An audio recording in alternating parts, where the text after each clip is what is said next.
think that's a great question. And I was thinking about this on my day off yesterday, where what if just say hypothetically the head coach of this Packers team were a defensive minded coach?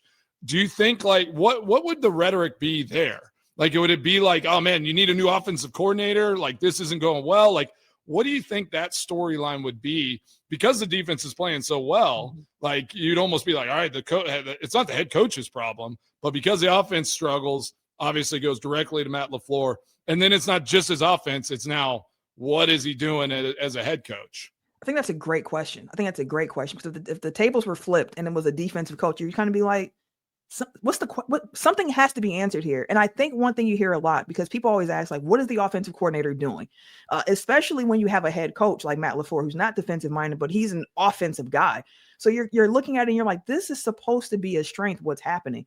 And I think at this point, that's when questions really start to rile up. Like hearing Matt LaFleur in his presser and getting asked the question of like, hey, are you feeling like you're on a hot seat? Which I heard that a little bit earlier in the season. I was like, that feels a little premature to be warming up a seat at this point, given everything that he's done.